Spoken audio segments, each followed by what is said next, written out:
Did you ever play a Zelda game and you liked it but didn't know where to start or continue playing the series? Or have you not played any at all and you wonder where to start? Here is my list of which one you should start with and which timeline to go down in. Here's my list. So if you played any of the new ones, this is the new formula, which a lot of people like. I like it, I just don't like it as much as the classic formula. Doesn't mean that they're bad.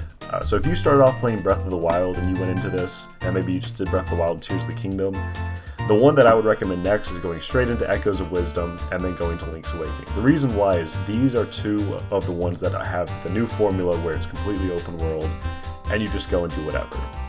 And if you like these, there's a good chance that you're not going to like the classic formula, which is a lot more linear. Doesn't mean that there's anything wrong with it, and you could like it anyways, so it's best to just go ahead and play until you don't like it and just go on to the next one on the list. So if you did these two and you really like it, the next one that I can recommend is Echoes of Wisdom. Reason why is this is the one that kind of mixes the two formulas and can kind of bridge you into the more linear structure and dungeons of the older classicer games. So if you play this one and you like it, go ahead and move on to Link's Awakening. This one is one that a lot of people like, even if they do not like the classic formula, even though this one is in the classic formula standard, because this game is just good. I recommend playing this on the Switch. Do not play it on the Game Boy. There's really no reason to play that anymore since this one just does everything correct. It upgrades it in the best extent, and there's no reason to play the original anymore. If you like all these, then you can actually go ahead and go on to the classic formula. Or if you played Breath of the Wild and just didn't like it, go ahead and start over here anyways. I recommend Ocarina of Time. It is probably, one of the best, if not the best, Zelda game. And it starts you off pretty good. It teaches you a lot of the lore without having to expect you that you played the rest of the games. And it's really fun. A lot of people do like this, and it kind of holds up to this day as long as you play on the 3DS version. There really isn't much reason to play on the N64 version anymore, but if you can't find a 3DS, go ahead and just get an N64. You can get a Wii, you can emulate it on Switch. There's a lot of different ways to play this, and the N64 version is fine, it's just the 3DS version is much better. Depending on how much you like this or not, you can go ahead and move into Majora's Mask or A Link Between Worlds. If you liked linear, but you didn't like a lot of the fact that Ocarina of Time is kind of slower, go ahead and hop into Link Between Worlds. It's one of the quicker Zelda games, and it moves very fast, but not in a way where it feels rushed. The pacing on this is very good, as is for most of the 2D games, and it feels really good to play, and you can knock it out in about 15 hours. It's pretty good. If you did like the way Ocarina of Time is structured, go ahead and jump into Majora's Mask. Now, after you play one of these, go ahead and play the other to figure out if you like the 2D style more or the 3D style. After that, continue on to one of these. If you like the 3D style more, go ahead and jump into Wind Waker. I think that this is the next one to jump into as it follows the aftermath of the Hero of Time, which is in Majora's Mask and Ocarina of Time. So you can kind of understand a little bit of the story beats there, and it's also just really fun. This is probably the next best 3D Zelda game in my opinion.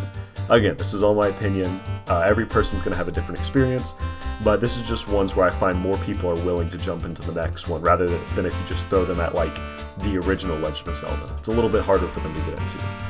If you like the 2D ones, go ahead and jump into Link's Awakening, assuming that you have not played that one already. Next up, we have Minish Cap, which is the probably next best 2D one, and Skyward Sword. Skyward Sword is one that some people like and some people just straight out hate. So if you find yourself just not enjoying this one, you can go ahead and move on to the next one. If at any point during any of these games you don't like them, just move on to the next one in the timeline that I've laid out here for you. It'll make it a lot easier to try just kind of make sure that you don't get lost up into a lot of the older timelines, the older game stuff where new players just cannot understand it at all. After Minish Cap, go ahead and jump into A Link to the Past. Now this one is a little bit of a gamble because A Link to the Past has a lot of stuff that was normal back in the day when this game was created, but is not normal now. There is very little hand-holding, and you are probably going to have to look up a guide if this is your first time playing it. Heck, for a lot of these games, you're going to have to look up a guide. These games are not very friendly the older they get, as there is virtually no hand-holding. But those are my two lists. Again, if you started out on the new formula, just go ahead and work your way through here and try out the classic formula, and vice versa. And as you notice, this is not the complete list of every Zelda game. The rest of them I have laid out here. These are ones that I cannot figure out where to put them because a lot of people don't like these. These are not beginner friendly. These are ones where I would say wait till you played through the rest of the ones that I laid out and then jump into here. These are ordered from easiest up here to difficult down here. Minus this is the multiplayer chart. I'll get to that in a minute. Both of these games, Twilight Princess and then the DS Zelda games, these are not very beginner friendly. These are ones where you're going to have to look up a guide every once in a while, and they assume that you already know the classic Zelda formula. So if you like the 3D games more, go ahead and jump into Twilight Princess. This is probably one of the better looking Zelda games. However, it is pretty slow, and there's not a lot of hand-holding. So be on the lookout for that. As for the DS games, I like these. A lot of people don't like them. I like them. I recommend playing these are only on the DS. You can get them on the Wii U, but that's assuming that you bought them or have a modded one before the server shut down. Again, also I should probably lay out which version. Twilight Princess definitely played on the Wii U, that's the best version. Oracle games, these are also not beginner friendly, but these are really fun. You can honestly choose whichever one you want to start. And then this one has a really cool feature where if you beat both of them, it'll give you a unique code that you can use to face the secret final boss. But these games are pretty difficult. I found, myself, who has played these games before, having to look up a guide on pretty much every single playthrough just because there's one or two things that I forgot. And then lastly, we have the original Legend of Zelda and Zelda 2. These games are not forgiving at all. These are extremely difficult, and you will have to look up a guide a lot. These games are virtually unplayable unless you have a guide. I can run through the original Legend of Zelda without it because I've played it so many times, but Zelda 2, no matter how many times I play it, I just need a guide. And this game is also ridiculously difficult. This is probably the hardest one in the entire series. I do not recommend going through either of these unless you really, really like Legend of Zelda and you've beaten the rest of them. That moves us down to our multiplayer corner. Now these games you can only play if you have other people to play with. This one is only available on the GameCube, but not only do you have to have a GameCube, you have to have 4 Game Boy Advances and 4 special link cables in order to play this one. So unless you have a lot of money, this one is pretty much virtually unplayable. However, this is probably the best out of these 3 down here. Out of all the multiplayer Zelda games, this is the most fun to play through.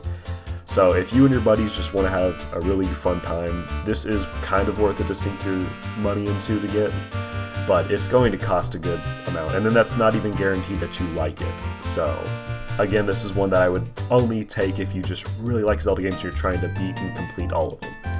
This one is only available for the Game Boy Advance. It is a Link to the Past, and it came with 4 swords, which is kind of a more watered down version of this. It's a little bit more it's a little bit different. I personally prefer 4 Swords Adventures better. This one is still okay. They did add this to Nintendo Switch Online, so if you do want to play this, you absolutely can play it through Switch Online, and that's a little bit better.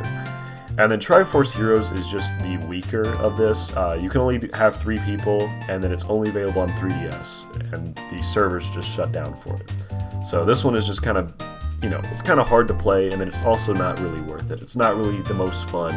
It actually can get very boring at times. With these games, even though you're playing as a team, there's still stuff you can go do on your own. This one is very, very constricted on what you can do by yourself, which is pretty much nothing. You constantly have to work with your team, and you're tied to the hip with the rest of the people you're playing with, and it kind of sucks the fun out of it. But yeah, that's pretty much my list. Let me go back to this.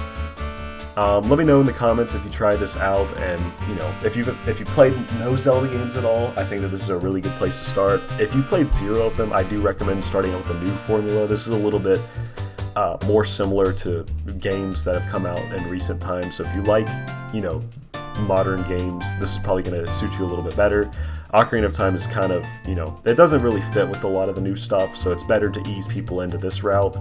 That being said, these 3 games right here are top 5 Zelda games and probably, some of my favorite games of all time. So they are good. None of these games on this front page I think are bad. It's these that give some people some issues. That's why I say, if you complete this timeline and really, really like all of them, you can go over here and just pick and choose which ones you want to start with. All of these aren't really timeline driven, except for, like I said, if you play Phantom Hourglass first and then go into Spirit Tracks, and then obviously start out with Zelda 1 and go into Zelda 2. This one doesn't really matter. But yeah, that's pretty much my list. Let me know if this works for you, and yeah, that's pretty much it. Bye.